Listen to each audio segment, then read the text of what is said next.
Hi everyone. This game is from the Gibraltar Chess Festival, which just started. And the game I'm looking at right now is between GM Hikaru Nakamura, who's very popular, against a FIDE master by the name of Gulamali. And these games are good to look at because you can see see more errors, and you can see the difference in the level between a 27, 2800 player and a 22, 2300 level player. This game is a real simple illustration of of just playing in the center and what happens when you lose control of it. Let's look briefly. Nakamura played d4, knight f6, c4, e6. So we have a Nimzo Indian attempt. Knight f3. This is a rejection of the Nimzo Indian and offer to the Queen's Indian, which black accepts with b6, g3, bishop b7. Sometimes you'll see bishop a6 attacking this pawn, followed by bishop b4. Check. Here we see the classical Queen's Indian rather. Bishop g2, bishop e7, castles, castle. So here's your like main tabia, so to speak. The battle, of course, is the main battle that is over the e4 square in the beginning. Black wants to control it. White wants to take it over. Rook e1. So we see a direct attempt right there. Of course, it's not ready yet due to the fact that white has two pieces there.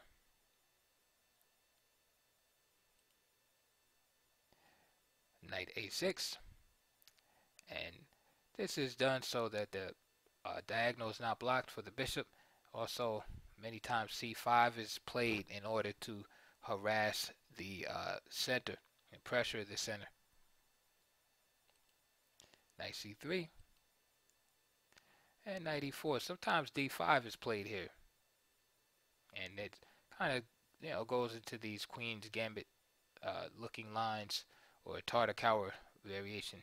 For instance, d5, c takes, e takes, and bishop g5. And c5 would come.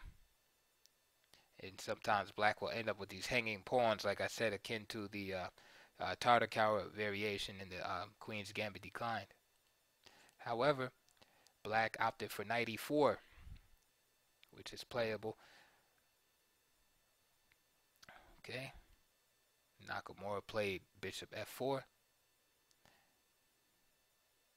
and Gulamali played knight takes c3, b takes c3, and he came up with this idea to immediately occupy the center with this bishop on e4. The idea being, hey, if you move your knight, I'll just exchange your powerful bishop.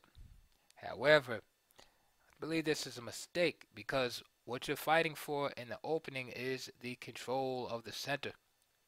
And if you can't stop your opponent from occupying the center, or if you allow him to occupy the center, you must be prepared to counter attack in the center. With this move, it looks good, in appearance. The bishop is on e4. Looks like this is stopped. Right, this pawn will not be able to advance. But now, if we just think about how can we get control of that square, the moves become very simple. First thing, Nakamura just moves the bishop off to play f1. So now he can move this knight without worrying about the bishop being traded off. And now if bishop takes f3 or something like that, e takes f3, and white has total control of the center, which is what he wants.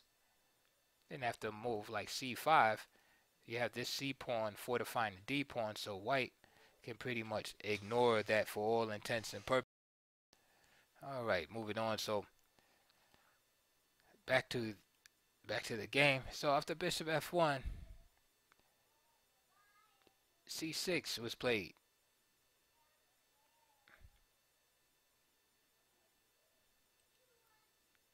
Knight d2. So now the bishop is knocked out, and they just simply e4.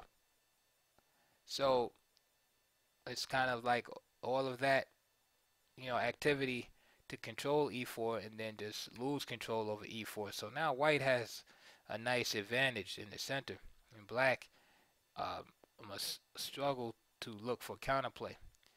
This knight is hanging, so black has to be very careful about that. Black plays knight c7,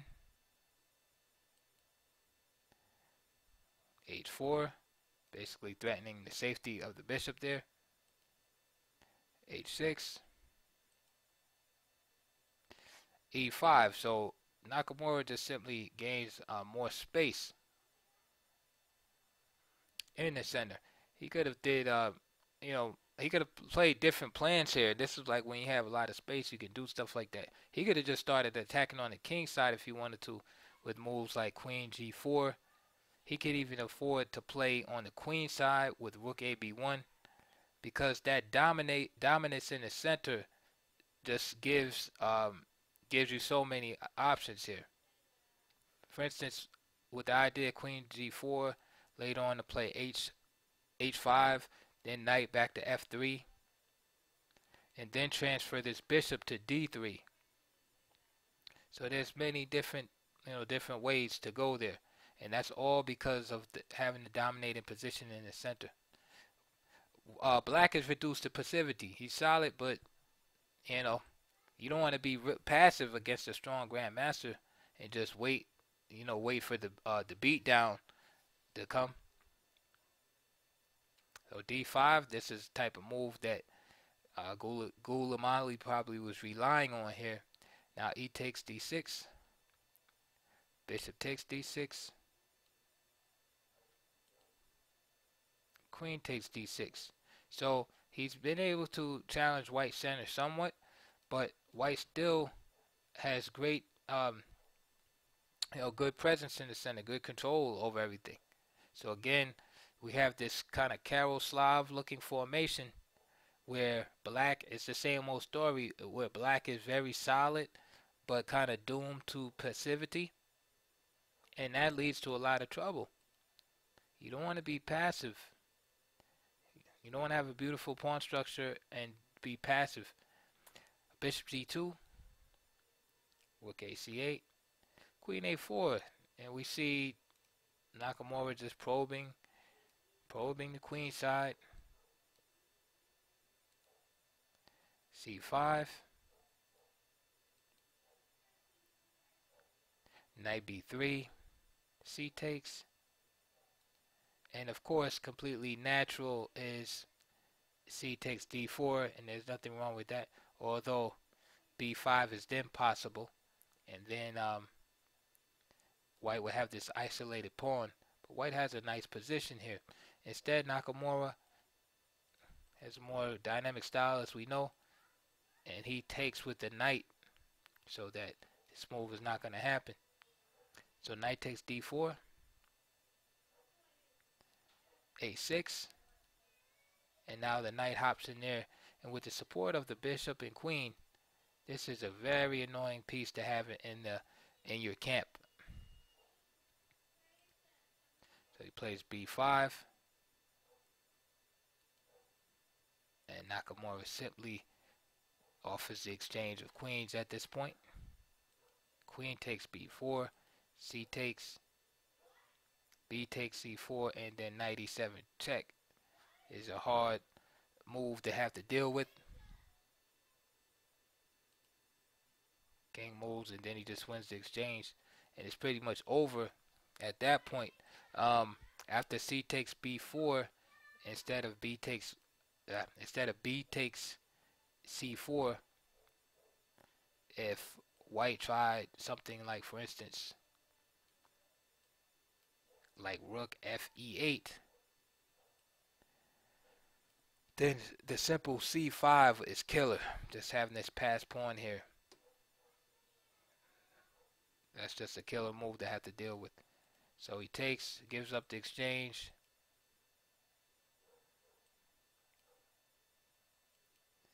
And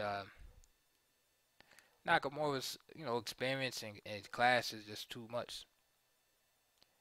But this is just a good illustration of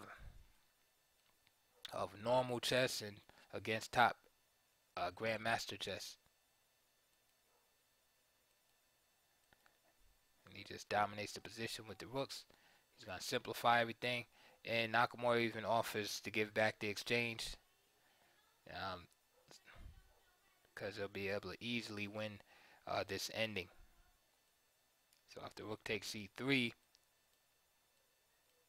notice there's no knight capture possible due to the pin here, and this caused black to resign. Okay, so that was all she wrote. I hope you liked it. Please like and subscribe, and see you next time.